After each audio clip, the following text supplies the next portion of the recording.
Sejarah. Menurut sejarah, Jazirah Gorontalo terbentuk kurang lebih 400 tahun lalu dan merupakan salah satu kota tua di Sulawesi selain Makassar, Parepare dan Manado. Gorontalo pada saat itu menjadi salah satu pusat penyebaran agama Islam di Indonesia Timur, yaitu dari Ternate, Gorontalo, Bon. Seiring dengan penyebaran agama tersebut, Gorontalo menjadi pusat pendidikan dan perdagangan masyarakat di wilayah sekitar seperti Bolaang Mongondo, Sulut Bul Toli-Toli, Luwuk Banggai, Donggala, Sulteng, bahkan sampai ke Sulawesi Tenggara. Gorontalo menjadi pusat pendidikan dan perdagangan karena letaknya yang strategis menghadap Teluk Tomini, bagian selatan, dan Laut Sulawesi, bagian utara.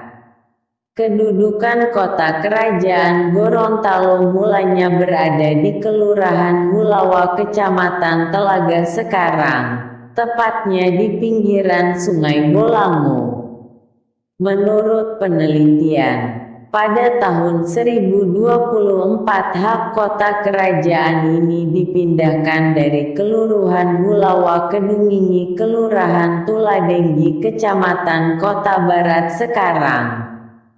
Kemudian di masa pemerintahan Sultan Botutihe kota kerajaan ini dipindahkan dari Dungingi di pinggiran Sungai Bolango ke satu lokasi yang terletak antara dua kelurahan yaitu Kelurahan Biawau dan Kelurahan Limbabe. Dengan letaknya yang strategis yang menjadi pusat pendidikan dan perdagangan serta penyebaran agama Islam, maka pengaruh Gorontalo sangat besar pada wilayah sekitar, bahkan menjadi pusat pemerintahan yang disebut dengan Kepala Daerah Sulawesi Utara Afdeling Gorontalo yang meliputi Gorontalo dan wilayah sekitarnya seperti Bul Toli-Toli dan Donggala dan Bolaang Mongondo. Sebelum masa penjajahan, keadaan daerah Gorontalo berbentuk kerajaan-kerajaan yang diatur menurut hukum adat ketatanegaraan Gorontalo.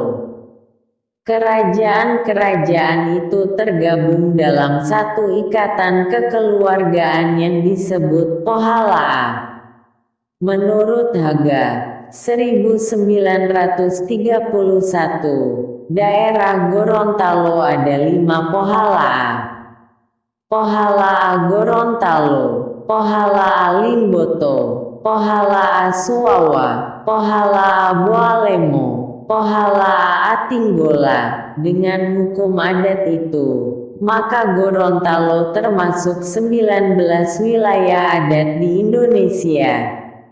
Antara agama dengan adat di Gorontalo menyatu dengan istilah adat bersendikan syara dan syara bersendikan kitabullah.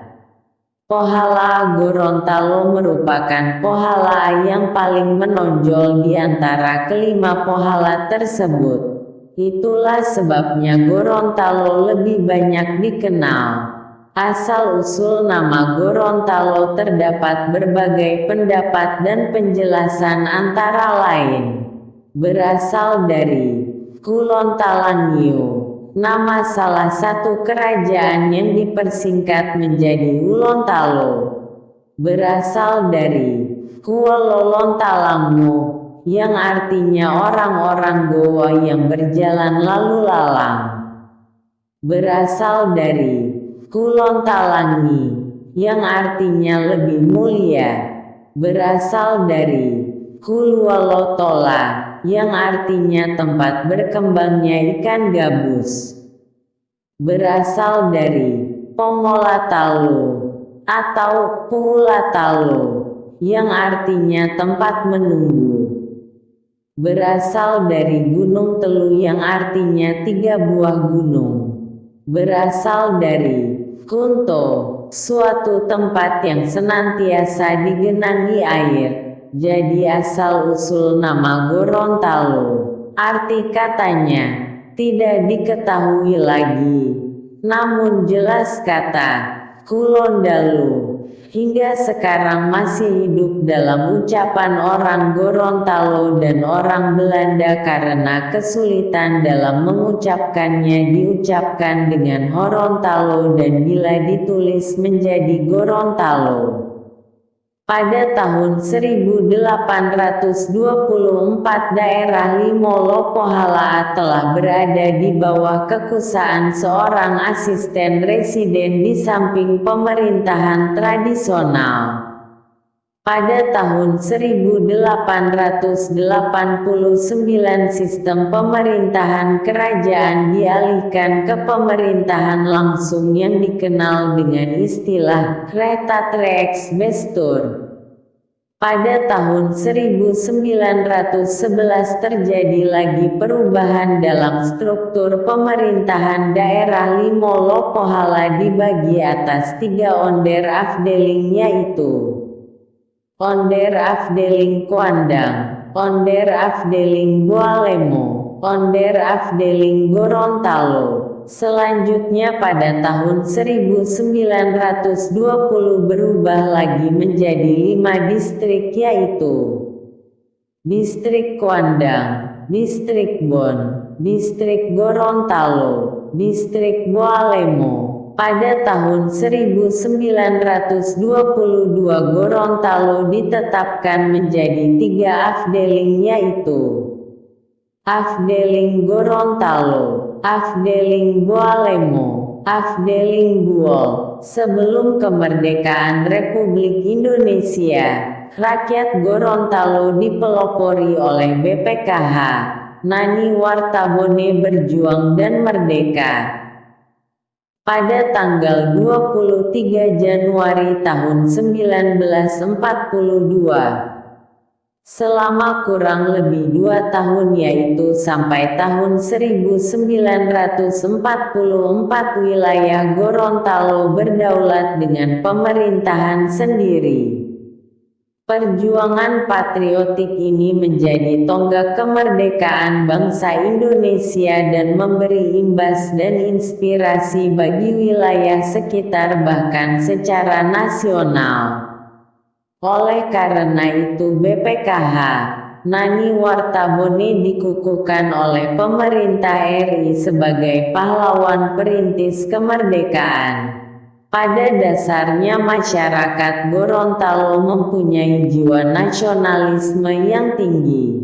Indikatornya dapat dibuktikan yaitu pada saat Hari Kemerdekaan Gorontalo, yaitu tanggal 23 Januari tahun 1942 dikibarkan bendera merah putih dan dinyanyikan lagu Indonesia Raya. Padahal saat itu negara Indonesia sendiri masih merupakan mimpi kaum nasionalis, tetapi rakyat Gorontalo telah menyatakan kemerdekaan dan menjadi bagian dari Indonesia. Selain itu pada saat pergolakan PRRI Permesta di Sulawesi Utara, masyarakat wilayah Gorontalo dan sekitarnya berjuang untuk tetap menyatu dengan negara Republik Indonesia dengan semboyan "Sekali ke Jogja tetap ke Jogja", sebagaimana pernah didengungkan pertama kali oleh Ayuba Wartabone di Parlemen Indonesia Timur ketika Gorontalo menjadi bagian dari negara Indonesia Timur. Sistem Pemerintahan di daerah Gorontalo pada masa perkembangan kerajaan-kerajaan adalah bersifat monarki konstitusional, yang pada awal mula pembentukan kerajaan-kerajaan tersebut berakar pada kekuasaan rakyat yang menjelmakan diri dalam kekuasaan linula, yang sesungguhnya menurutkan asas demokrasi. Organisasi pemerintahan dalam kerajaan terbagi atas 3 bagian dalam suasana kerjasama yang disebut Buatula Totolu, yaitu Buatula Bantayo, dikepalai oleh Bate yang bertugas menciptakan peraturan-peraturan dan garis-garis besar tujuan kerajaan. Buatula Bubato, dikepalai oleh Raja Olongia, dan bertugas melaksanakan peraturan serta berusaha mensejahterakan masyarakat. Buatula Bala, yang pada mulanya dikepalai oleh Pulubala, bertugas dalam bidang pertahanan dan keamanan.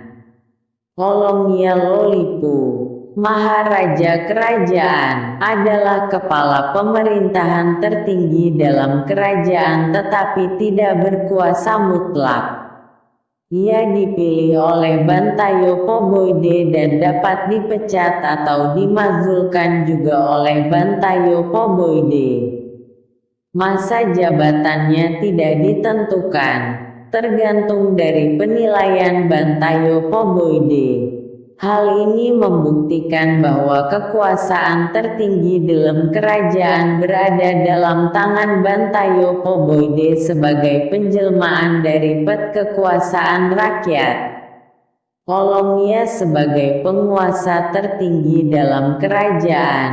Terdapat pula jabatan tinggi lainnya yaitu Patila, Mangkubumi, selanjutnya disebut Jogugu. Wulea Lolipu, Marsa oleh setingkat dengan camat.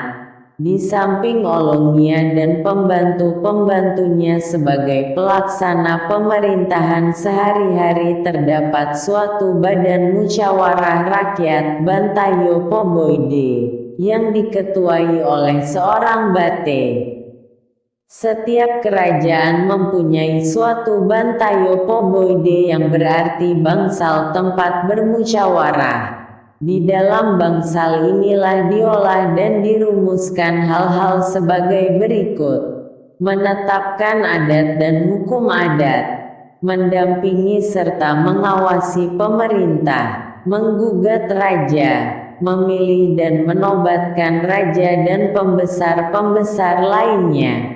Bantayo Poboide dalam menetapkan sesuatu, menganut musyawarah dan mufakat untuk menghendaki suatu kebulatan suara dan bersama-sama bertanggung jawab atas setiap keputusan bersama.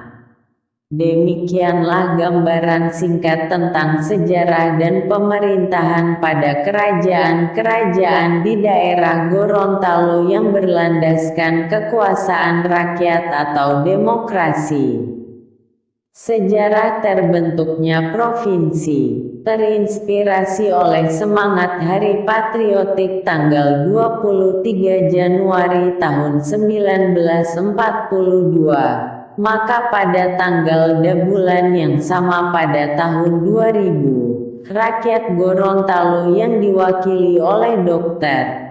Ir. Nelson Pomalingo, MPD ditemani oleh Natsir Moduto sebagai Ketua Panitia Persiapan Pembentukan Provinsi Gorontalo Tomini Raya, P4GTR, serta sejumlah aktivis atas nama seluruh rakyat Gorontalo mendeklarasikan berdirinya Provinsi Gorontalo yang terdiri dari Kabupaten Gorontalo dan Kota Gorontalo terlepas dari Sulawesi Utara, sebagaimana tercantum dalam Undang-Undang Nomor 10 Tahun 1964.